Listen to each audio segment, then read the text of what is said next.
Hello friend, मैं सनी आप सभी का स्वागत करता हूं आपके अपने चैनल इलेक्ट्रिकल रिसर्च एकेडमी के ऑनलाइन पोर्टल पे। आज हम लोग एक और नए सेशन देखने वाले हैं जो कि वारियर सीरीज़ के अंतर्गत आ रही है और एक नया टॉपिक पढ़ेंगे जिससे हमको कई सारी चीज़ें समझने में आसानी होती है। ठीक है, जिसको हम लोग क्या बोलते हैं, वैलेंसी और वैलेंस इलेक्ट्रॉन। ठीक है, संयोजक और संयोजकता शायद बोलते हैं।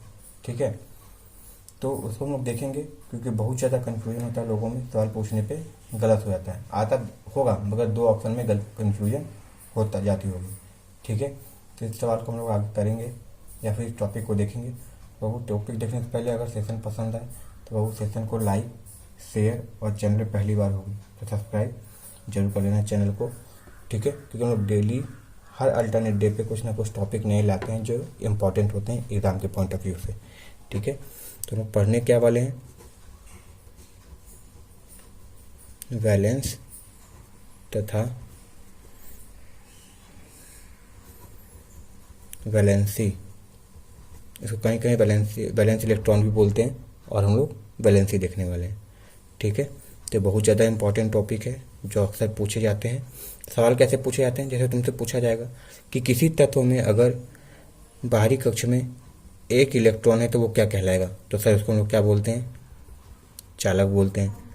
दो इलेक्ट्रॉन है तो सर जी ये चालक कहलाता है। तीन इलेक्ट्रॉन होंगे तो सर इसको चालक कहते हैं। चार इलेक्ट्रॉन होंगे तो सर ये हमारा अर्धचालक कहलाता है। चालक इस तरीके से करके सवाल पूछते हैं। ठीक है, और तुमको भी पता होगा सवाल पूछे जाते हैं। जैसे बहुत बार पूछता है कॉपर क्या है, तो बोलते हैं सर कॉपर की परमाणु क्रमांक 29 होती है और ये हमारा क्या है, चालक है। ठीक है, तो इन सब चीज़ों को हम लोग देखने वाले हैं कि कैसे पता चलता है कि चालक है कि अर्धचालक है। सही है, चलो तो पहले हम लोग देखते हैं कि वैलेंसी क्या होती है, फिर देखेंगे वैलेंस इलेक्ट्रॉन क्या होती है। देखो, हमको पता है कि ब्रह्मांड में जितनी भी चीज़ें होती हैं कोई ना कोई इलेक्ट्रॉन, प्रोटॉन, न्यूट्रॉन से मिलकर बनी होती हैं जिसके बीच में एक नाभिक पाई जाती है। ठीक है, जिसको हम लोग परमाणु कहते हैं। एटम, एटम से मिलके ही बनी होती हैं कोई भी चीज़। ठीक है, तो जो एटम से मिलके बनी होती है तो एटम में कई सारी चीज़ें पाई जाती हैं। जैसे एटम में क्या क्या चीज़ें पाई जाती हैं कि सर अगर हम एटम पढ़ते हैं तो बीच में एक होती है न्यूक्लियस जिसको नाभिक बोलते हैं। क्या बोलते हैं, न्यूक्लियस जिसको नाभिक बोलते हैं। इसमें क्या होता है, तो बोलते हैं सर इसमें क्या होता है, एक प्रोटॉन होता है प्लस न्यूट्रॉन होता है। यानी बीच में क्या होता है सर, एक होता है प्रोटॉन प्लस एक न्यूट्रॉन होता है। ये चीज़ पाई जाती हैं।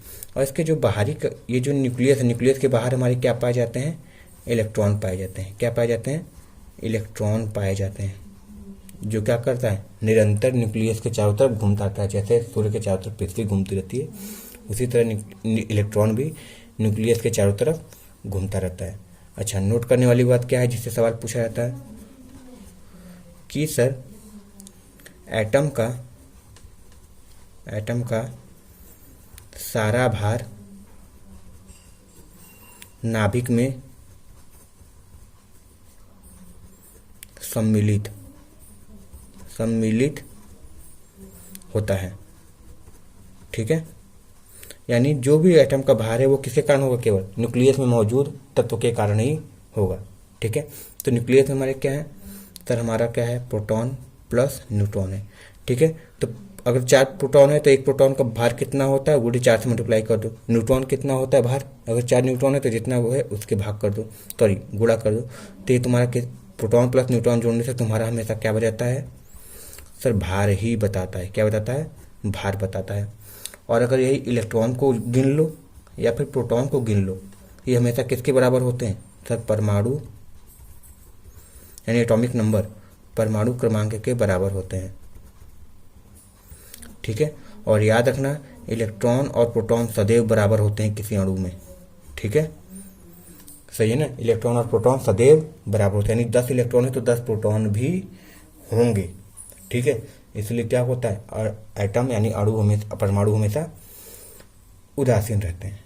ठीक है, तो अभी हम एक चीज़ बोलें कि सर जी प्रोटॉन के, सॉरी न्यूक्लियस के चारों तरफ इलेक्ट्रॉन चक्कर मारता है।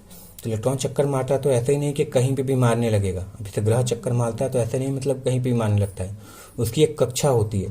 ठीक है, उस कक्ष के में ही क्या करता है, यानी क्या होता है, सर्कुलर यानी क्या बोलते हैं, घूर्णीय या फिर वृत्तीय मार्ग होता है, जिसके अंतर्गत ही वो घूमता है, न उससे बाहर जा सकता है न उससे अंदर आ सकता है। यानी अगर ये हमारा न्यूक्लियस है, ये अगर हमारा न्यूक्लियस है तो इसके चारों तरफ जो चक्कर मारता है, ये जो कक्षा होती है फिक्स होती है। क्या होता है, यह फिक्स होती है। ठीक है, ये वाली जो कहानी होती है ये कि इसी में इलेक्ट्रॉन तुमको घूमने हैं, ये हमारी फिक्स होती है, जिसको हम लोग क्या बोलते हैं, तो इसको हम लोग बोलते हैं सेल बोलते हैं। क्या बोलते हैं, सेल बोलते हैं। ठीक है, तो हर परमाणु के सेलों की संख्या अलग अलग होती है। ठीक है, वो कैसे निकालते हैं, तो सर ऐसे ज्ञात करते हैं कि सेलों की संख्या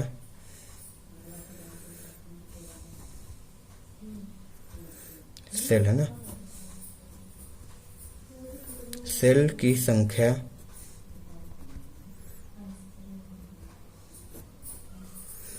जो होती है वो 1 हो सकती है, 2 हो सकती है, 3 हो सकती है, 4 हो सकती है, 5 हो सकती है, जितनी संख्या ये हो सकती है। कैसे पता कि सर जितने अधिक परमाणु क्रमांक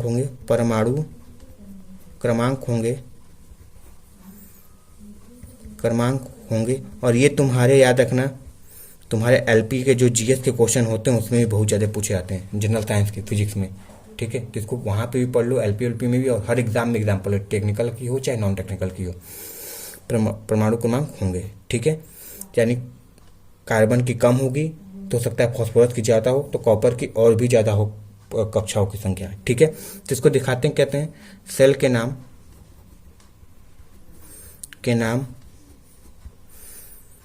के एल एम एन यही सब होते हैं, KLMN।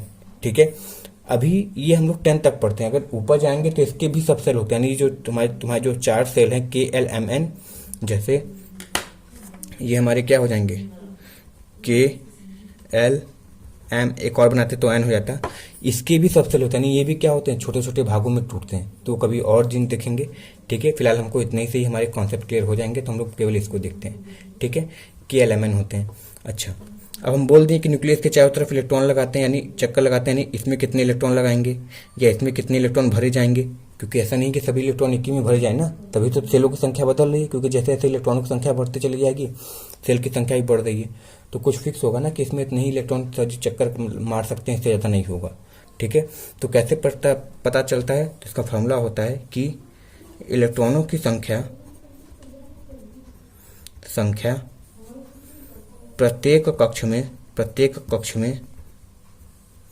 कक्ष में निम्न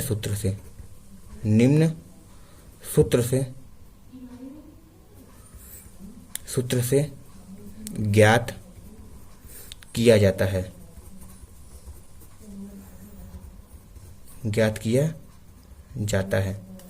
जो कि है हमारा, अगर मान लो K वाला सेल है तो K हमारा क्या है, पहले नंबर पे। ठीक है, ये हमारा पहले नंबर पे है, तो फॉर्मूला क्या होता है 2n², जहाँ पे n क्या है, कक्ष की संख्या।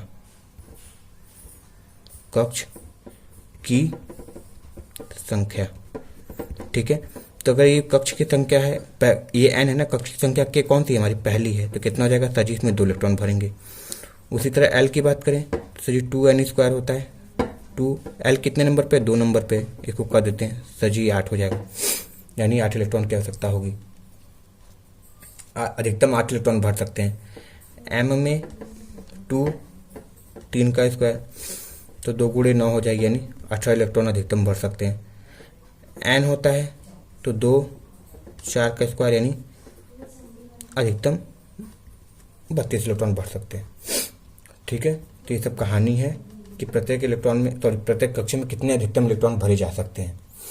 ठीक है, हम लोग समझने वाले क्या है, पहले वैलेंसी क्या होती है। अब याद रखना, कोई भी परमाणु है, कोई भी एटम है, अपने आप को स्थायी रखने का प्रयास करता है। ठीक है, कोई भी चीज़ है, एटम को छोड़ो, अपने भी अगल बगल देखते हो तो अपने आप को स्थायी रखने का प्रयास करते हो, कोई काम नहीं करना चाहते हो। ठीक है, फ्री का पैसा हो, पढ़ना ना पड़े, ये सब सारी चीज़ें हो, तो अपने आप को तुम कोई भी जंतु, जीव जंतु, कोई भी चीज़ अपने आप को स्टेबल रखने का प्रयास करता है। यानी स्टेबल रखने से मतलब कि अपने अंदर कम एनर्जी रखना चाहता है। एनर्जी रखने से सेंस ये है कि कोई भी तुम 4 रुपये का कर्ज लिए तो तुम ज़्यादा परेशान रहोगे। तो तुम ये सोचोगे ना किसी को कर्ज दिए रहें, क्योंकि उससे लेना भी मुश्किल काम है। तो तुम सोचोगे न किसी को कर्ज दें न किसी से कर्ज ले, तो अपने आप को स्टेबल रखने का प्रयास करोगे। यानी जो शेयरिंग वाले काम है वो तुम कभी नहीं करना चाहोगे। और वो कब नहीं हो सकता है?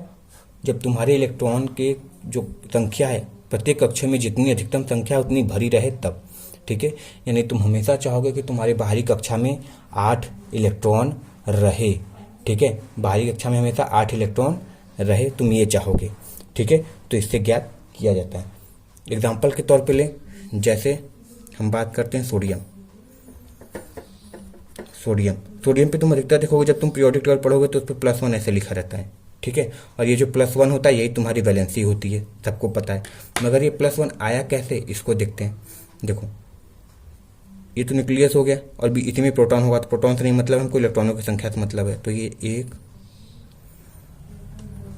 2 3 लेके चलते हैं, क्योंकि 3 से मेरा काम हो जाएगा। देखो तो हमको पता है कि सोडियम की परमाणु क्रमांक कितनी होती है, 11।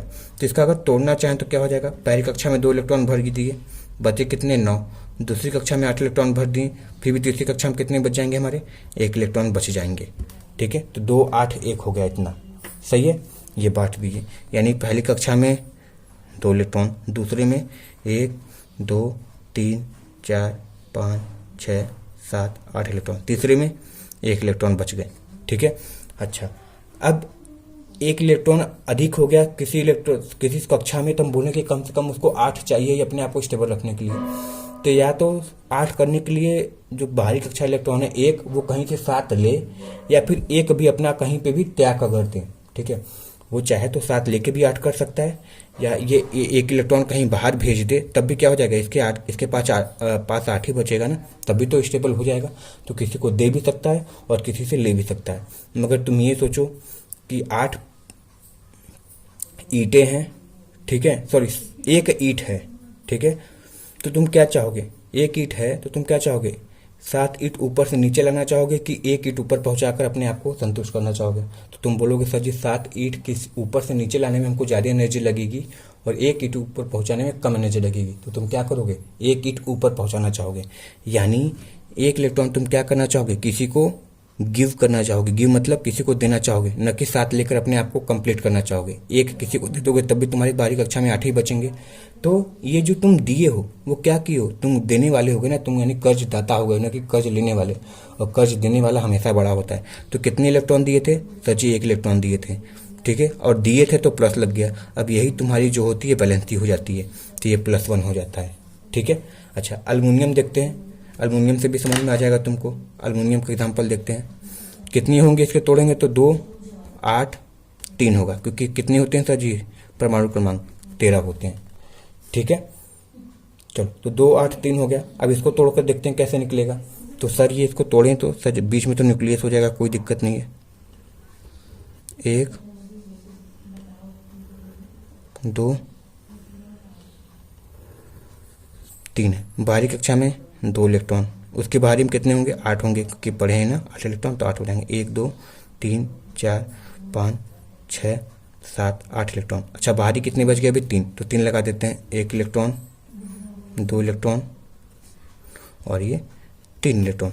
अब देखो अब भी इसमें 3 ही इलेक्ट्रॉन, इसको 8 चाहिए थे बाहरी कक्षा में, तो अब क्या कर सकता है, पूरा करने के लिए या तो 5 किसी से ले ले या 3 किसी को दे दे। फिर वही बात कि सर 5 लेना मुश्किल है, 3 देना आसान है, तो क्या कर देगा, फिर ये 3 क्या कर देगा, गिव कर देगा।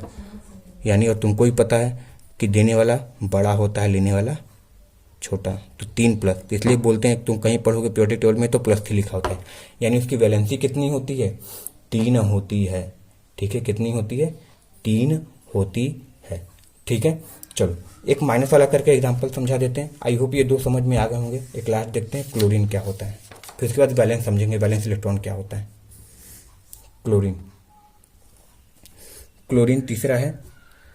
क्लोरीन का एटॉमिक परमाणु क्रमांक कितने होते हैं, 17 होते हैं। ठीक है, इसको तोड़ोगे तो कितना आ जाएगा सर, 2 8 7 हो जाएंगे। ठीक है, चलो इसको देखते हैं बीच में सर जी, न्यूक्लियस होगा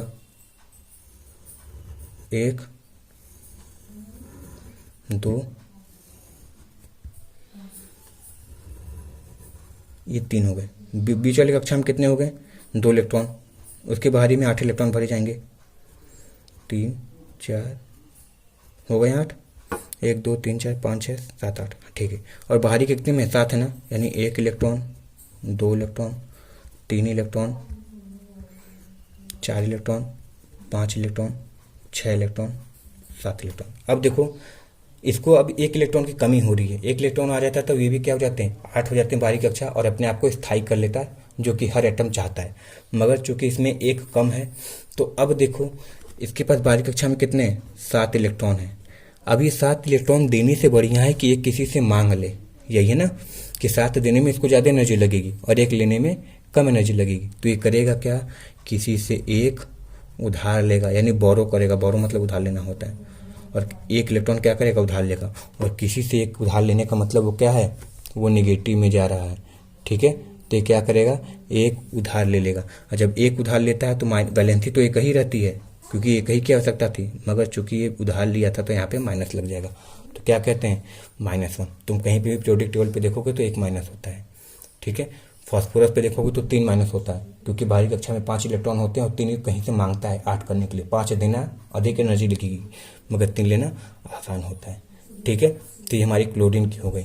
तो इसी को हम क्या बोलते हैं? वैलेंसी बोलते हैं, या फिर संयोजकता बोलते हैं, ठीक है। तो आई होप वैलेंसी क्लियर हो गई होगी क्या होता है, ठीक है, सही है। और इसी पे सवाल पूछे जाते हैं, देखते हैं तुमसे पूछे जाते हैं कि वैलेंसी कितनी होती है, वैलेंस कितने होते हैं, जो कि केमिस्ट्री के चैप्टर हैं, फिजिक्स में पूछे जाते हैं, जनरल साइंस में, और अक्सर गलत होते हैं। अब देखो देखते हैं कि वैलेंस इलेक्ट्रॉन क्या होते हैं। वैलेंस इलेक्ट्रॉन, ठीक है। देखो सिंपल कहानी क्या होती है,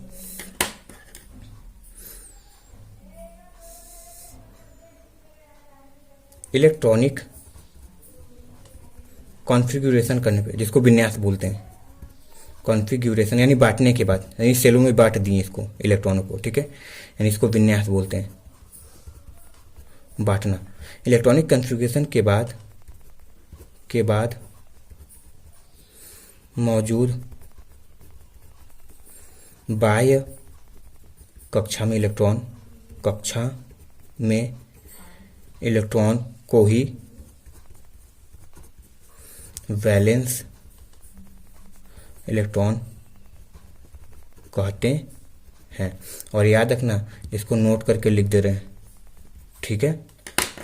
वैलेंसी +1 से +4 हो सकती है, या फिर 3, और 1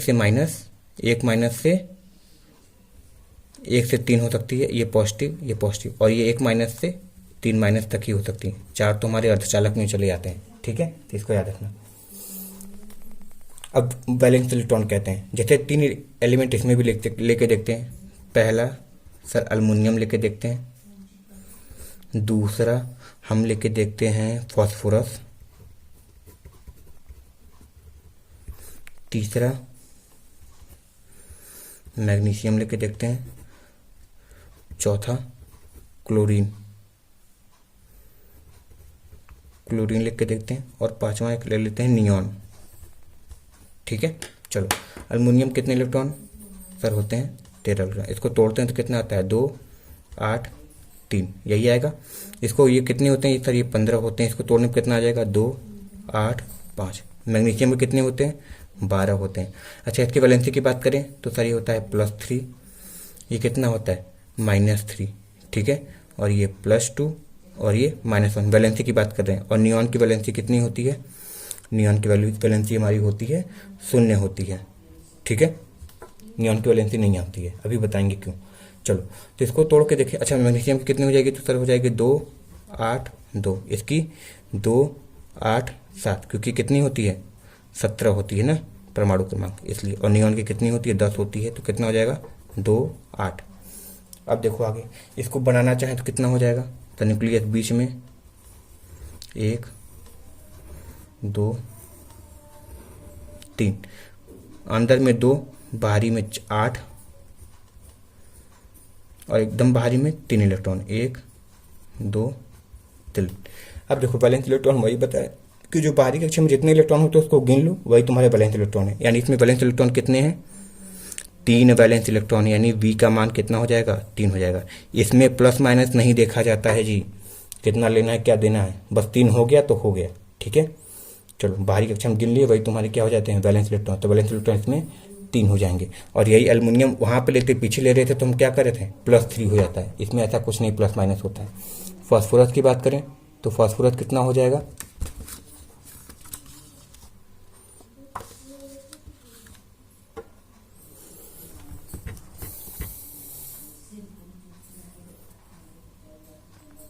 ब्लर हो रहा है ना।